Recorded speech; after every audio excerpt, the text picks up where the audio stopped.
13 Best JDM Cars Under $10,000. Number 13. Akira Rsx Type S. The Rsx Type S is an amazing car in every aspect. It's quick, looks good, and has an engine that's great for adding power. Over in Japan, the Akira Rsx was sold as the 4th generation Honda Integra. Overall, the Rsx looks really cool, has a massive aftermarket selection, and it's got a great engine if you're looking to make easy power with it. The only thing to look out for when buying one is faulty engine mounts.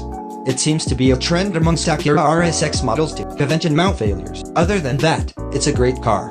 Number 12. Cyan Tc. The Tc is certainly a unique car. At first glance, it looks like a sporty Toyota Camry, and if you think that, you aren't entirely wrong. The Cyan Tc is an amazing cheap tuner car.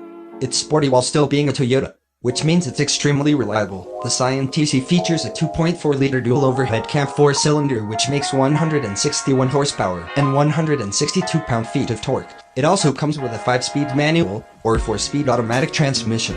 They're extremely fun to drive and they look really good too. The Cyan Tc was a great tuner car with a large aftermarket following. It's a severely underrated car. Number 11. Lexus Ls400. The Ls400 was Lexus's attempt at building a V8 luxury car, and it did great. The Ls400 comes with a quad-cam, 4-liter V8 making 250 horsepower. Unfortunately, it's only available with an automatic transmission, but manual swaps are very common and fairly easy to do.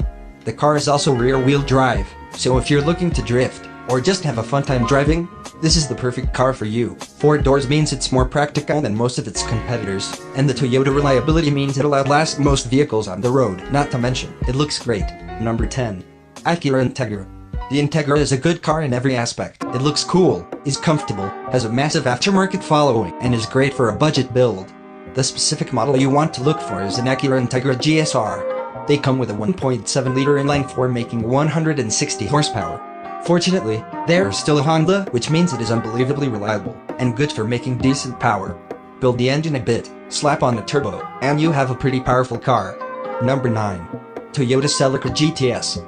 In this entry, I'll be referring mainly to the 7th generation Celica.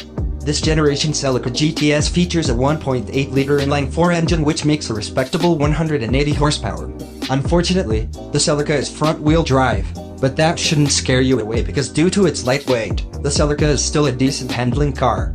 On top of all this, it looks really good. It looks like a cool sports car, which it is. I'd highly recommend the 7th generation Celica to anyone who wants a really cheap sports car. Just be aware that this generation Celica is notorious for burning oil and even blowing engines. Number 8. Lexus Sc300. The Sc300 was an iconic sports car for several reasons. One of those reasons is the fact that it is equipped with the legendary 2JZ engine. Unfortunately, it is the non-turbocharged version, which means its internals are less suited for forced induction. But with that in mind, the stock engine block can still reliably hold 500 horsepower. The Sc300 definitely isn't the best looking car by any standards, but it's still a great Japanese car, and would be a great car to build power with. Number 7. Mazda Miata. The Miata has become known as the best handling sports car ever made, as despite not being fast, the Miata is a great cornering car which makes it extremely fun to drive.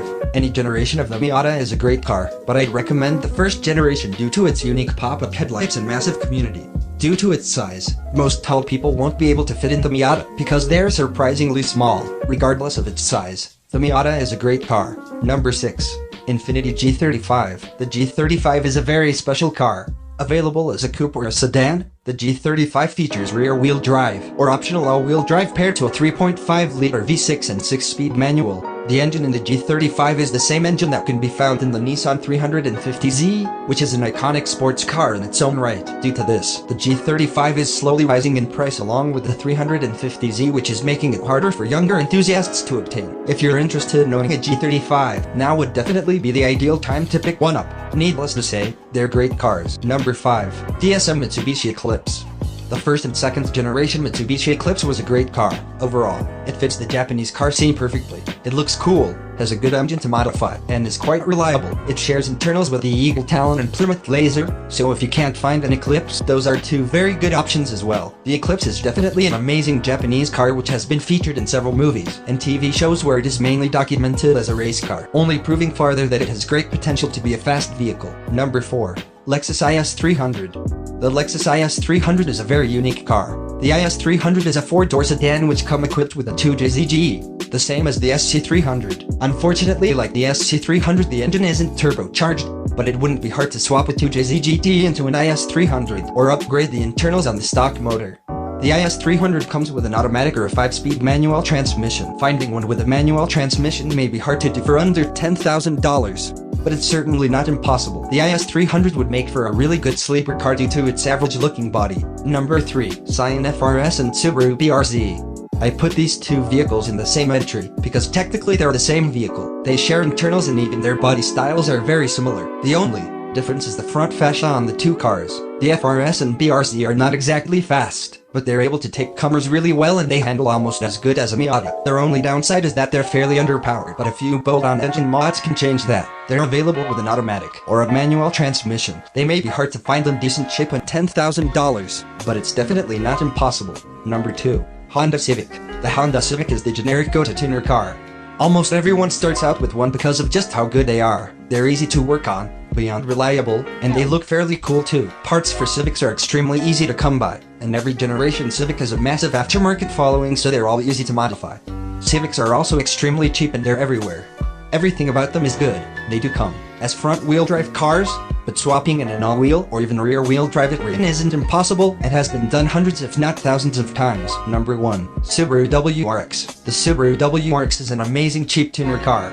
In this entry, I'll be focusing mainly on the Blob I Wrx, but any generation Wrx is a great cheap tuner car. The Blob I Wrx was made from 2004 to 2005 and features a 2-liter boxer engine which makes 227 horsepower and 217 pound-feet of torque. The Wrx comes with all-wheel drive and a 5-speed manual transmission. The Subaru Wrx has always dominated the rally car scene, so if racing interests you at all, this is the perfect car for you. Every generation of Wrx has a massive tuning community and large aftermarket following. Something to be aware of if you do get a Wrx, be careful, because they're prone to blowing head gaskets. Regardless of their issues, they're great cars to modify.